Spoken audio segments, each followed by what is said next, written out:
Okay. So now that we have some new array tricks up our sleeves, let's see if we can make use of them. What I'd kind of like to do in handle submit is instead of creating separate variables for username, age, and favorite color, I'd like to store them in an object. I'd like to do something like this. Let's say const user equals an object. And I basically want it to end up looking like this. Name, Davey, age, 38, favorite color, the div. I want to build an object like that, because I think that could be really nifty.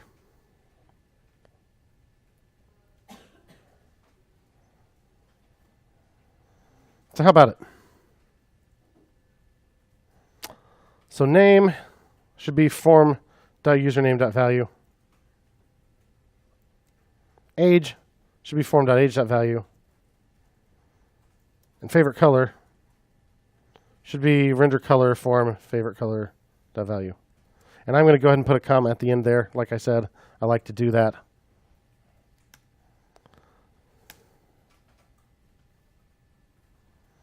We don't actually use this users div until way lower on the page, so I'm going to actually move it down there to where we use it.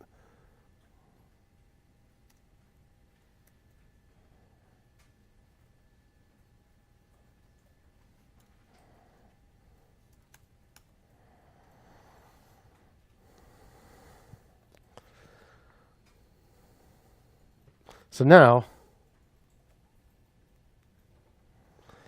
maybe I could get away with just calling render list item once. What if I loop over all the items in this object, this user object?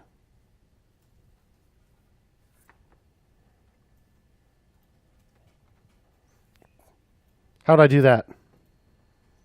Never mind what I'm trying to do with it. Well, let's talk about what I'm trying to do with it. What am I trying to do with it? Basically, I want to call render list item once for each item in that object. Get it? I want to call the same function that many times. Actually, I want to do both of these things, append the child and render the list item for each item in that object. How would I loop over every item in this object? Let's use that same trick. Let's use Object.keys.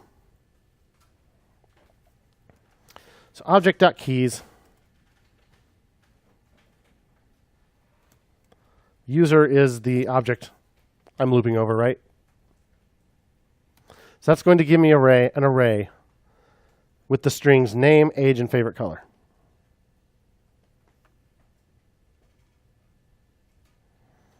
Then I could loop over that array using forEach or map. Right? I could call .map, and inside there I could write a function.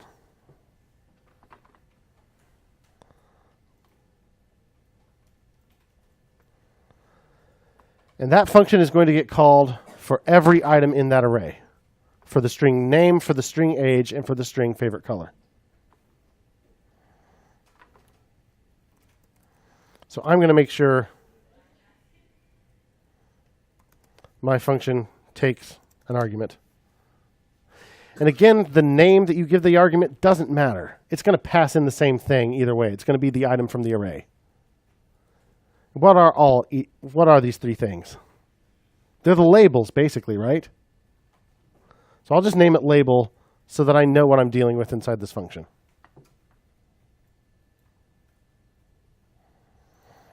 And what do I want to do?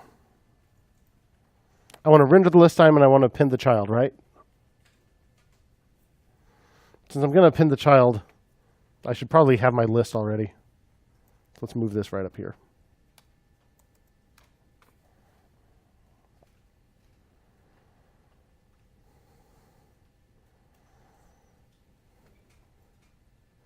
So for each thing that is in this, I want to render the list item and append that as a child. So how would I render that list item? Let's say, we'll save it to a variable.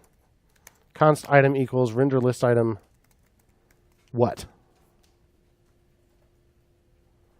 I don't want to have to type name, age, and favorite color 3 times. I have name, age, or favorite color in a variable already on this line. What variable is that? Say again? It's label, right? It's going to call this function 3 times, passing in name the first time, age the second time, favorite color the third time. So I can put label right here. And then what would I pass as the value?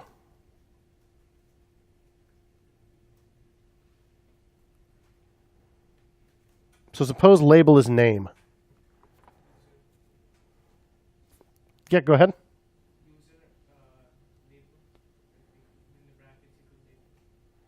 So user brackets label. So suppose, so we've got Object.keys, right? This returns the array name, age, favorite color. It's going to call this function 3 times. The first time label is going to be assigned the value name. So I could say user square bracket the string name, because that's what label is right now, and get back whatever was in the form. Then it'll do the same for age, and then with favorite color, it'll return me the div. Seems like it would work. So this gives me the item. Then I could call list.appendChild.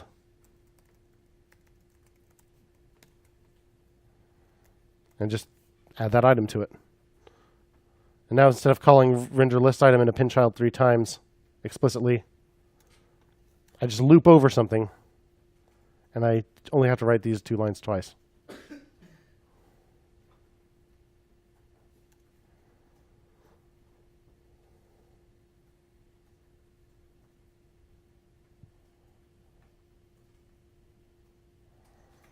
Get it? It's a little complicated.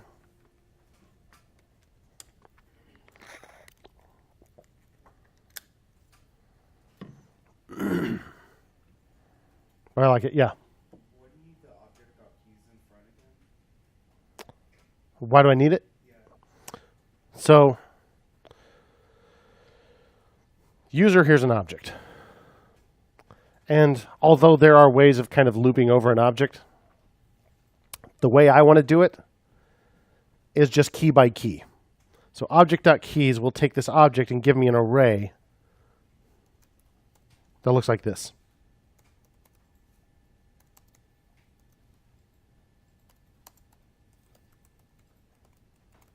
So now I've got an array, and with an array I can call map. So I'm basically doing this. I'm taking this array and calling map on it without having to explicitly know these keys. Whatever these keys happen to be, so if I add a new field later, I'll only have to add it up here. I won't have to change any of this. I could add 10 more fields to the form, and I'll never have to change these 4 lines. I'll only have to build out this object. So array Object.keys parentheses user returns this array right here. Then I can call map on it, and the function that I provide will be called once for each of these 3 strings. Yeah. Can you explain again what's the difference between map and forEach? Map and forEach. So I could have used forEach here, and it would have been exactly the same. So forEach calls a function for each item in an array. Map also does that, but map also returns an array that contains the return value of this function. So if I return something here, a map would return an array containing those return values. If you just don't do anything with the return value, like if I just don't say, I misspelled const, but I'm backspacing over it anyway. If I don't do that, then it basically just works exactly the same as forEach. And I'm just kind of in the habit of doing that. Maybe I shouldn't be. Maybe I should just use forEach. But we're going to be using map a lot later. And I'm just kind of in the habit of using map whenever I want to do the same thing to everything in an array. So the way I'm writing it here, they would work exactly the same. But generally speaking, if you don't need to do anything with the return value, forEach does more precisely what you want. Somebody else had a question. Did I answer that question? Same question? Yeah. All right. We'll just use forEach for now because it's really what we're trying to do. So, does it actually work? Refresh. Go.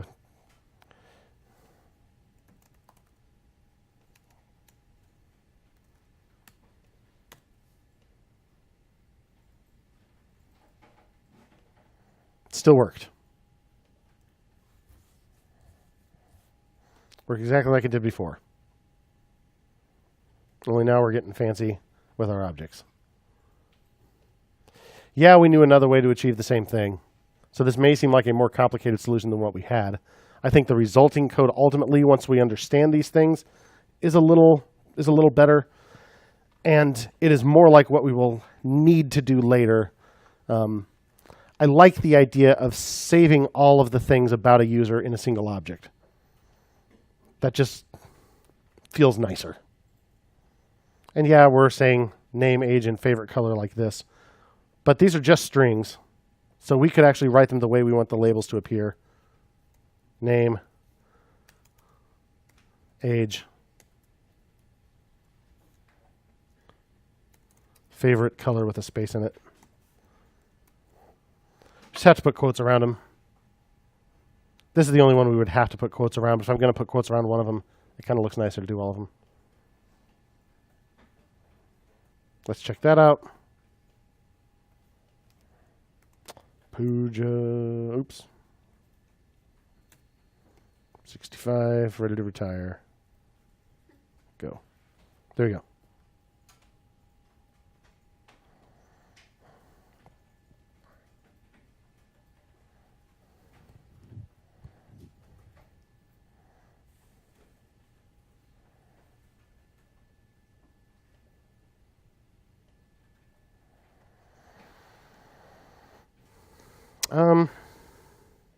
Store the user's data in an object.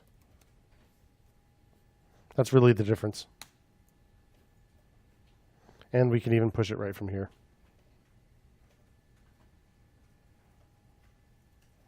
Waiting. Done. Would you like code to periodically run git fetch? Why not?